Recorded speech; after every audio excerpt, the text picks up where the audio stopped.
Welcome to the Raise podcast. I'm Carol Barwick. We're here to raise your confidence and inspire your creativity.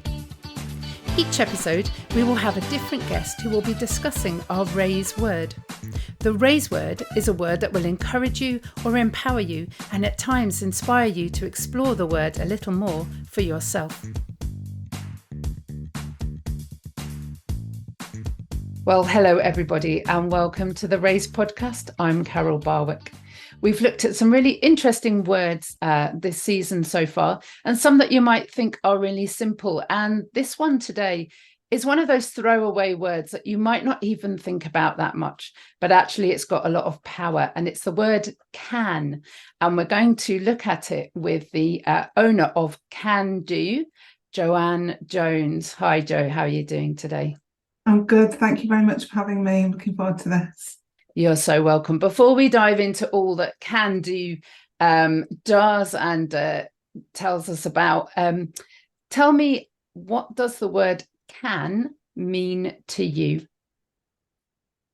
So I suppose the essence of the word can do is a bit of a rebellion for me, because I came to the word can via the word can't. And the reason for that was because I was working in the NHS as a speech and language therapist. And what I found was, and started to get weighed down by, was the emphasis on what children can't do. Okay. And I think that there's probably a little bit of this in all of us, that we're influenced and think about what we can't do more than we do about what we can do. But when parents were being delivered news about what their child can't do, it was very heavy and very difficult for them to manage. And my brain just kept thinking about, well, what can they do? Like, what is it that they can do? Why are we talking all the time about what they can't do? These little people can do amazing things. Let's stop focusing on the can'ts.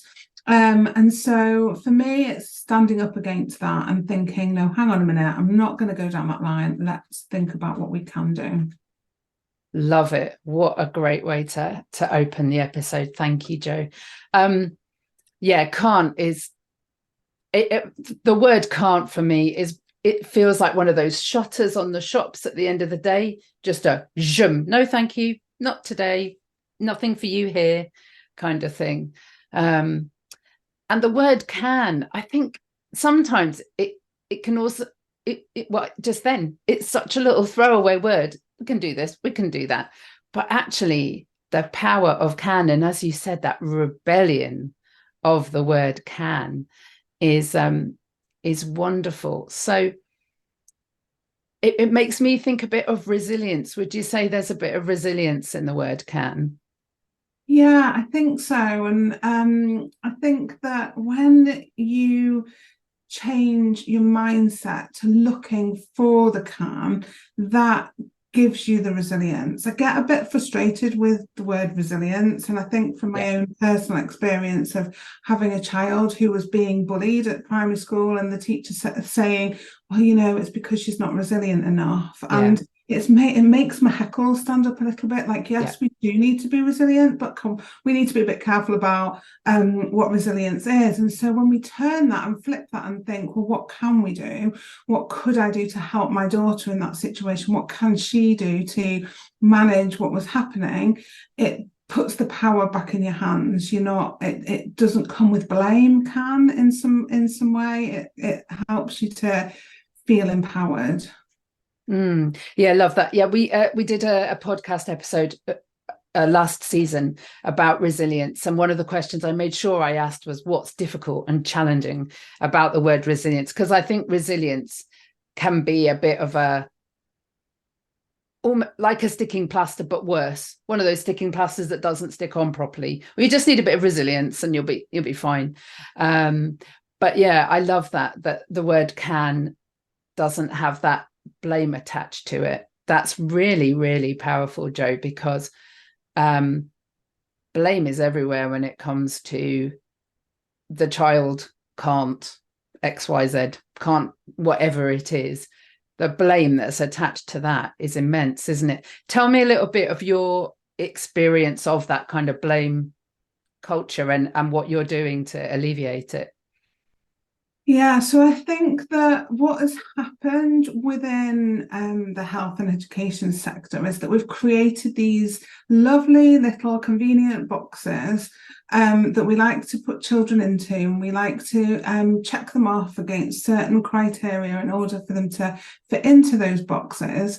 And I understand in a way why that's happened. It's easier and it's more streamlined, and it's can be consistent across lots of different areas. But what it does is it leaves everybody outside of that feeling that there's something wrong with them if they can't fit into that box. Whereas actually that box, it doesn't represent humans. It's just a very small amount of people that can fit into that box naturally. And so what happens is that if you're concerned about your child and you go and seek out support for that, the starting point on that journey is a list of all of the can'ts, so the parent interprets that as, well, this is what my child should be doing, and if my child isn't doing this, then I must have done something wrong. And that triangle becomes very heavy. I call it the backpack of responsibility. Like, parents carry this backpack that's heavy because they're like, well, what can I do to help my child do this? I want to be doing something. And unfortunately, the way things are set up is it's very difficult to get to what you can do to help. It's very much we'll go for this assessment to find out what else they can't do, and we'll put you on this list, and we'll find out what's wrong in that department. And so it just starts to stack up with no kind of through road as to how to help and how to help their child be able to do these things. And I meet parents every day who that burden is very heavy and very difficult to carry, and they become disempowered, they become incredibly anxious, and they start to look at their children through a lens of can't, and they're making those comparisons, what the neighbour's child did at that age, what their sibling did at that age, what their nephew did. And so all the time, all they can see is that list of can'ts. And, you know, in my work, we switch that, we change the lens, we start to look for what the child can do. And when you start to just change what you're looking for, it's like you see what you look for. And when you start to look at what they can do, things start to lift, they feel lighter, and you see that progress in everyday little moments, because you're like, well, actually, they can do this. And actually, well, I didn't realize they were doing that because I was so busy focusing on them not being able to do this. And so I think that there's such empowerment in that moment of switch. And it's one of the things that I love the most in the work that I do, is when the parents switch to seeing those can-dos and be going, oh my gosh, Joanne, I didn't even realize that there was all of this that was so positive. Yeah, this is so good. I mean, I'm being very quiet, but I'm just kind of nodding my head because everything you're saying is just like truth bomb everywhere. Just so important. I mean, being a lover of words as I am, obviously the word can't is an abbreviation of cannot, and you are literally taking the not away, aren't you? You're saying, no, we're not dealing with the nots. We're looking at the cans and the yeses and as you said, that through road. How is that child going to navigate through? Because they can do all of this stuff. And yeah, that backpack of responsibility is so heavy, weighing so heavy on so many parents and guardians and carers' shoulders, and teachers. And being able to lift it is a gift. It's a gift, Jo. So tell us about Can Do and all about that, and how it came about.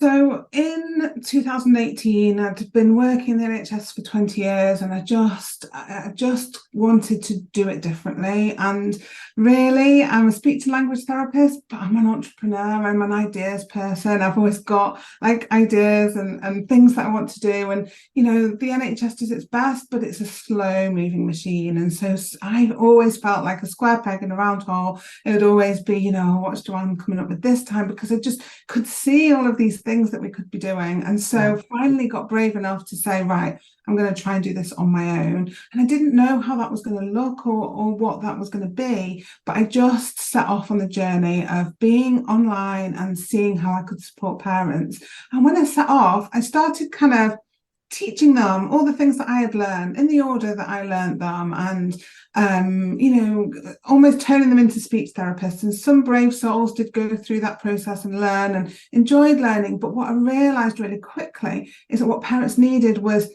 easy. They needed me to strip it out. They just needed the core of what was going to make the most difference. And so in 2020, we're all in lockdown, everyone was in their homes, and I set about running a 12-week program. I got up and was live at 7 a.m. 3 times a week and presented and grew this idea of focusing on the cans, giving parents things that they could do, because that's the other thing. Often expectations of the things that are given as a solution to parents and become the roadblocks. So, use Makaton with your child. It's a very easy thing to say, but it's not an easy thing to get yourself on a Makaton course, because often it's 3 months before you can get on one, or, is your child even looking at your hands? So is it wasting your time anyway? So all of these things are just another layer for parents to do. And what I wanted to do was strip all of that out and go, right, what can you do with what you've got now? And let's focus on that. And then what happens is we focus on what the child can do with what they've got now. And we start to build progress. And now we were just seeing amazing progress in the children. Children who were 5 that had never spoken were starting to talk, because that shift was so monumental for the families and for the children.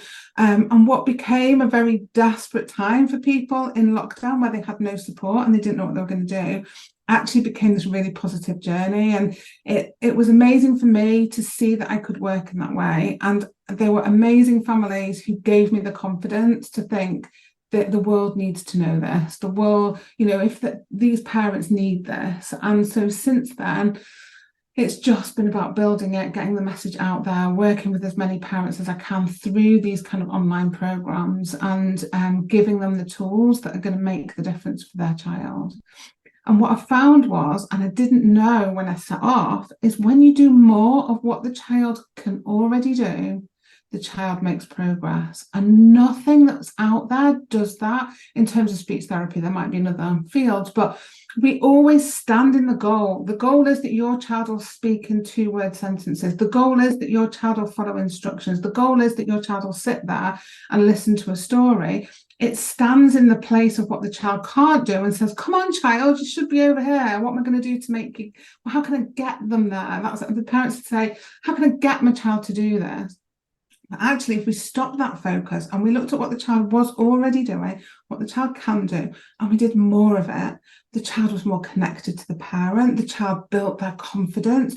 I could talk about them being little rosebuds that were all tight and closed up because it was all so difficult. And they began to unravel and show themselves. They unfurled and they showed what they could do. And so when that happened and the parents were brave enough to not stand in that goal that everyone was telling them they should be standing in and just do more of what that child could already do, that's when we saw the progress. And that's when I knew that power of can was just so important. Wow. Again, what those pictures of us standing in the goal, in the way of what we're wanting our child to achieve.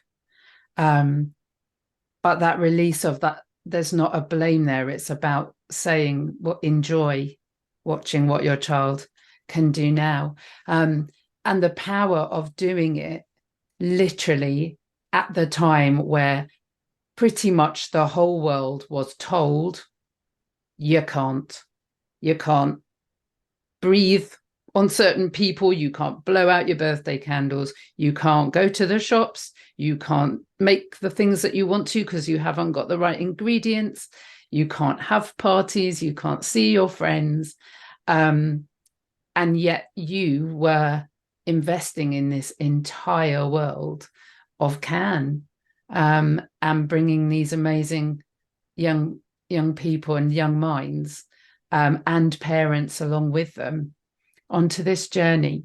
Can I ask you, often in interviews and things like that, the question is asked, why you? But why you, Jo? What was it that made you think, I need to do this? It's a really tricky one because I always knew that I wanted to use the skills that I had honed over the 20 years as a speech therapist, that I wanted to use those to create something of my own. And I tried things. I'd kind of owned a nursery for a few years, and I'd done children's classes like back in the day. And so I'd always tried to do things where I wasn't actually being a speech therapist with a caseload, but I was using my skills to support parents with my knowledge. And so when I set off on this journey in 2018, and I was kind of doing what I always knew, and it sounds a bit far-fetched, and I don't really know what happened, but this almost came to me. Like it just came to me as to, I have like 4 pillars, and I have the airspace strategies, and it just happened. Like it was like coming into my brain, and I was writing it down. And it always feels, and I'm not religious in any way or anything, but it feels as though it's almost not mine, but it's my responsibility to share it. I feel as though I just kind of caught it from somewhere, and now it's my job to put it out in the world. And it's not always been easy. It's hard work. Like anyone who works in the online space knows how relentless you've got to be and how you've got to keep on, and just trying to spread the word is very hard work. And there's times when I honestly think like I can't do this anymore. And in those times I remember like it's not about me. If I've got to share this, I've got to get that out there. It feels like something else that is just my job to share with the world. Is it a kind of a bit of a gift that you've been given to kind of share? And yeah, I don't know, it was just like, like I sometimes think, how did I even come up with this? Like, where did I get that knowledge from? Like I don't, it just seemed to go beyond what I really knew, and yet it worked. And that sounds ridiculous when I say it, but it's definitely how it kind of felt at the time. well, not at all, because it was your can, wasn't it? Well, I can do this. I'm looking at all this stuff and I'm thinking, well, what can I do? And this is what I can do. And then all of those gifts and skills and abilities proved it through the writing and the materials and the programs and the way that you speak. I know that you've been on the One Show and various other podcasts and radio stations, and you can see why. You're really inspiring, and you believe it. You know, when you say I can do this, we believe it. There's that kind of, just, I don't know, brightness and but that confidence as well. And you know, again, I'm thinking about words and that kind of thing, and I love mashups, and I'm thinking of like confidence, you know, it's like that. Yeah, of course we can, of course we can. And who doesn't want somebody telling you that you can do it?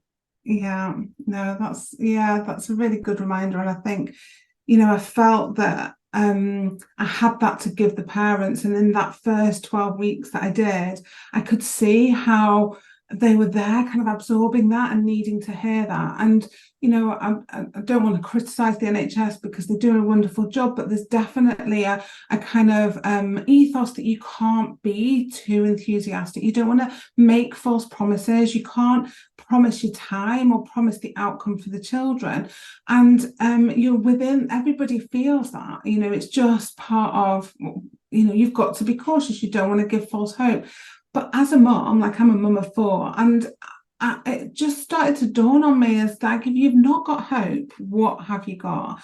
And if you can't kind of get that hope from yourself, you need somebody saying, this can be okay. This is going to be okay. There is a journey to go on, but you can make it. Your child can make it. And you need to have high expectations of your child. And what your child can do is the absolute start of that. And so when I was released from not wanting to say that, and I was able to give that message, I then found that people were finding that really empowering and energizing and motivating to keep going and keep because it's hard, isn't it? And we all know it's hard.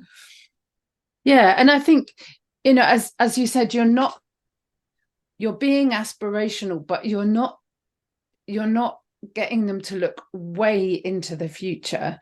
You're looking at the present, and I wonder if that is one of the biggest power that you've got in this, is that you're absolutely getting people to look in the moment. And again, that was one of the things we were forced to do in lockdown. You had to look at the present. No one really wanted to look at the future, and going back into the past was an absolute nightmare because we all had too much space to think. So nobody wanted to go back into the past, and so everything was about now. And I think that focusing on the present, that's where can dwells, isn't it? And that's the other thing. I mean, again, just thinking about words, could, that's the past, but can is present and future. Oh my word. Boom. That was a big revelation, but it is, isn't it? Yeah, absolutely. Absolutely. And I think, one of the things was that it's about value as well. Yeah. And the value of your child, and how actually the parents felt that their children were devalued because they became a list of a sum of their can'ts, and that they therefore felt that society, the medical profession, education didn't hold any value for their child because their child wasn't achieving all of these things. And I think that when you look at what your child can do and you bring it back to that, you see that your child has got value, and that value isn't about how developmentally great you are. Like, the value comes from just being that little person. And I think that is very empowering for parents to kind of reframe it, that hang on a minute, who is thinking about value in terms of just development? How can that be right? I hope you're feeling as positive as I am right now listening to Jo. If you want to help support Raise, then you can. You can go to your favourite podcast platform. You can give us a follow, you can subscribe, and then you can tell other people to do the same. You can also give us a 5-star rating. Thank you so much for your support. Back to the episode. Yeah, I think there's a lot. We talk a lot about doing things, don't we? I know that there's people always say, when you go to weddings or when you're with lots of different business people, try not to say, what do you do? It's about kind of, who are you? And at the end of the day, we are human beings. And again, it's that being, which is present. It's the present and the future. And I think that is such an important part of recognizing that, not just in our children, but in each other, in everybody, that we are all here and we need to be valued. We all have things that we can do. Just over the last few weeks in my Raise community group, I've been talking about kind of gifts and receiving and asking and things like that.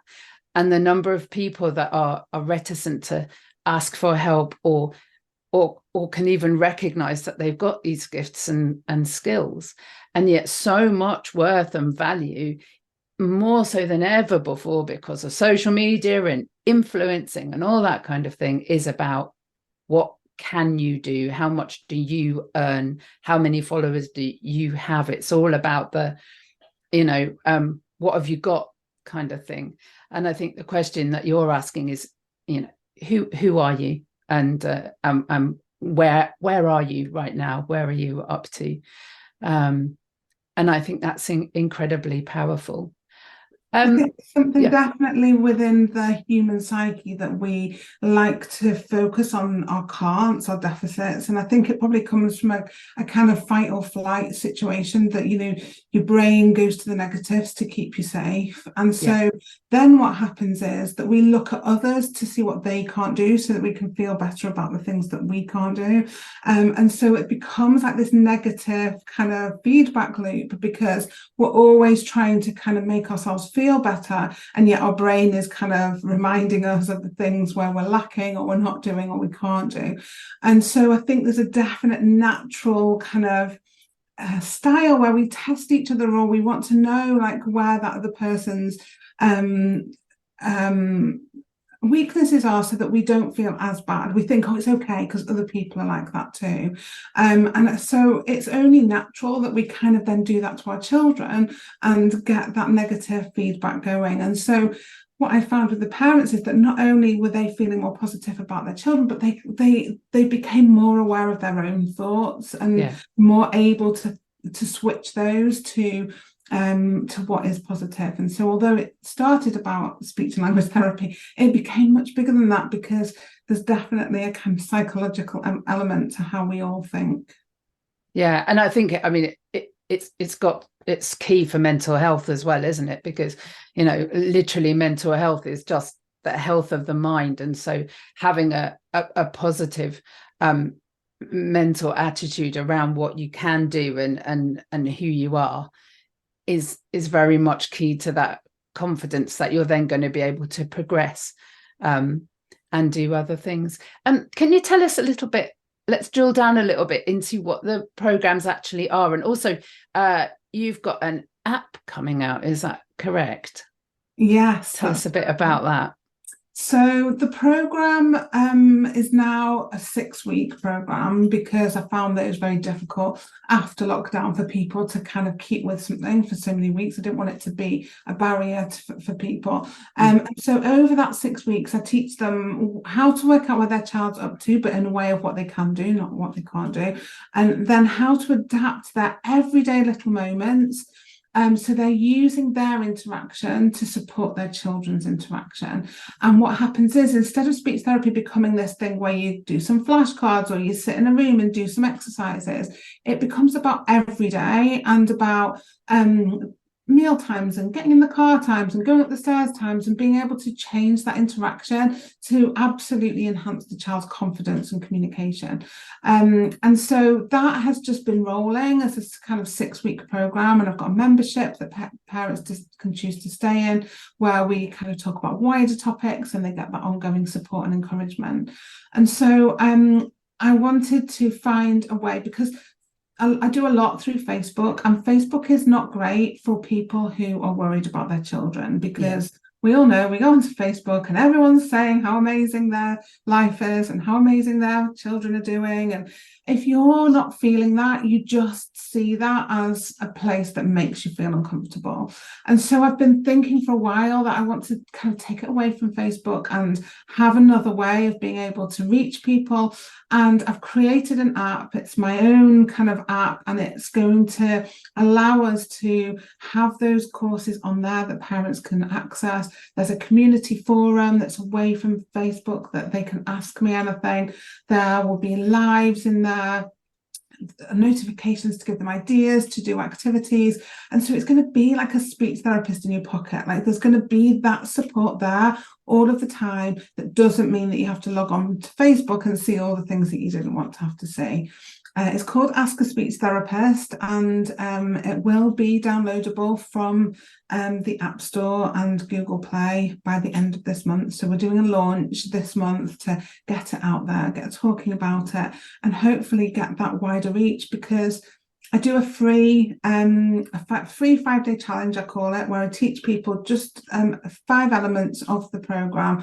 And I've helped 6,000 people from 34 different countries. Like, it's international. It doesn't matter if they don't speak English with their child, as long as they've got enough English to access it. And I know that there's so many parents out there that need this, and it's shouting about it, the reaching it, the getting that word out there that's difficult. Once they find me, I like to feel like they've found what they've been looking for. And so the app is part of that, kind of getting it out and also taking it away from Facebook a little bit. That sounds wonderful, Jo. It's a lot of work, isn't it? You've got an app and you've got, you talked about these 6,000 people. Have you found that other people have been supportive, and how have they been instrumental in your journey of CAN? So I'm very lucky to have a lovely family. I've got 4 children. My eldest, I cannot quite believe, is going to be 21 on Monday.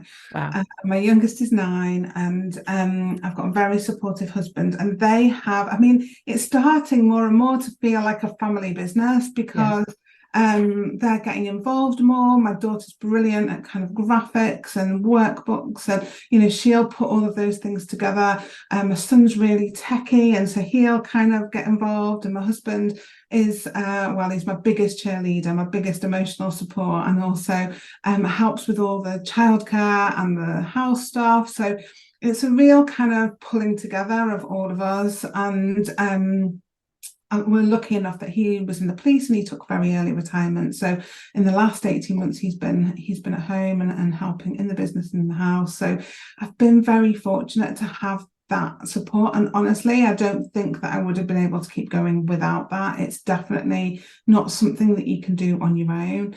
I'm also growing a team of practitioners. So these are parents who've been through the programme and they want to then be able to support other parents in their local area.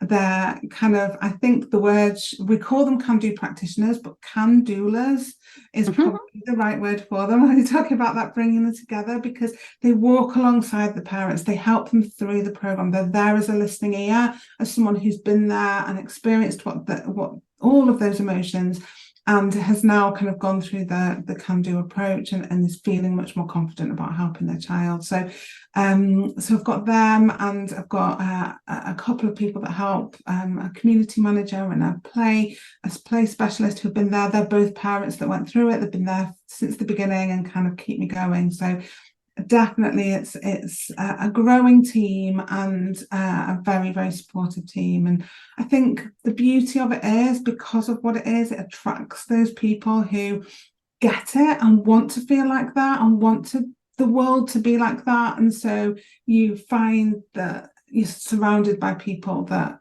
kind of sing from that hymn sheet and really want to make the world a better place, which is very lucky for me, because I have them all supporting me.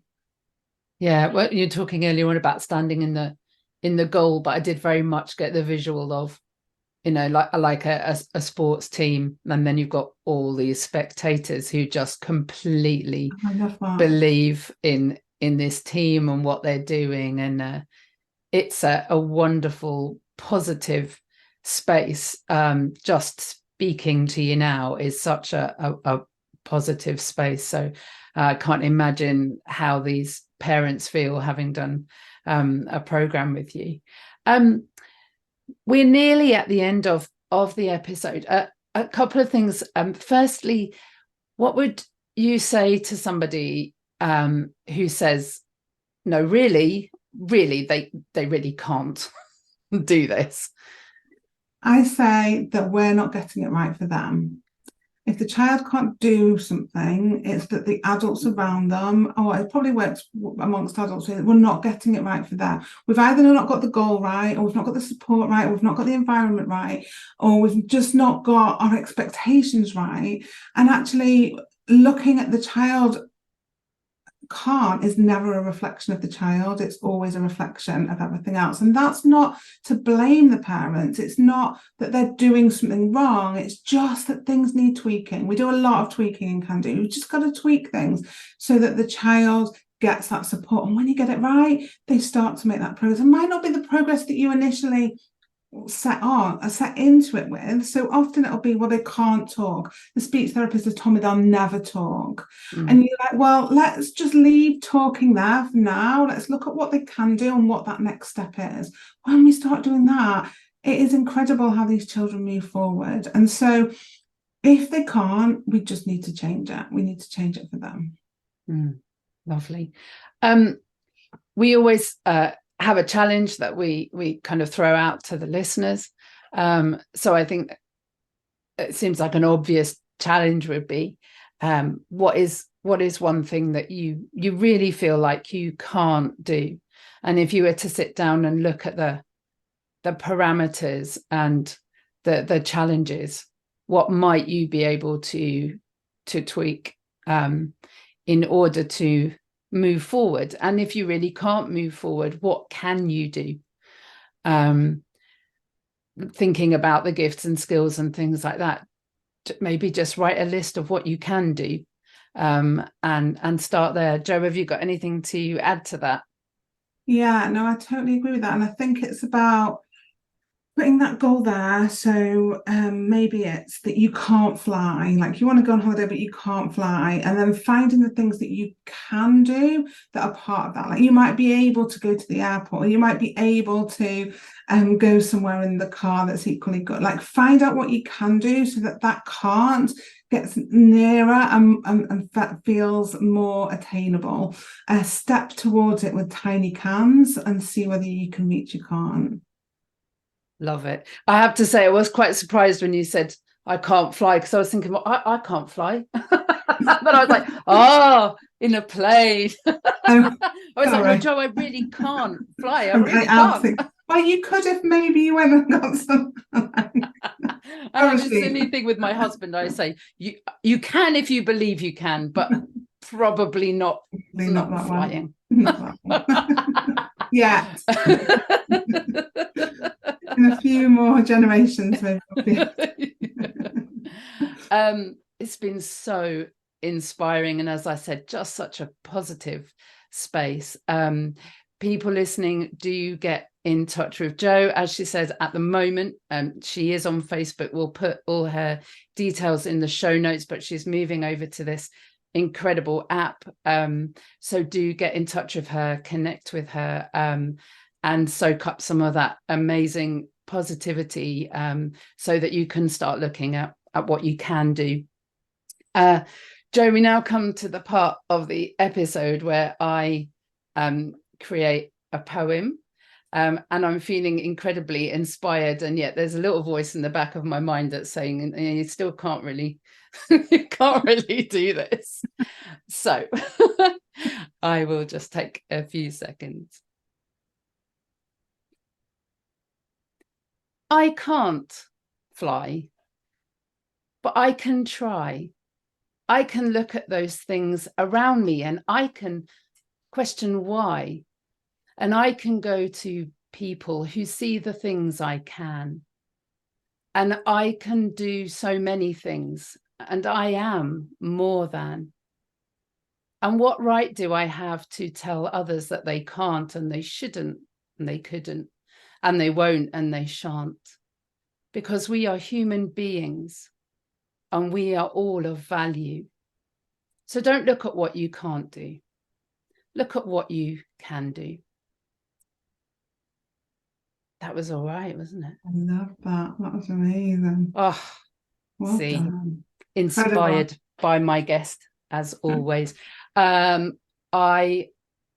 absolutely sure people will be getting in touch with you. I know that you're a lot of what people need right now. So thank you for being that. Thank you for believing in yourself and just getting on with it, quite frankly, and being this sunshine that people need right now. And I'm getting a bit emotional, so I think I better just say thank you, Jo, and thank goodbye. you so much for having me.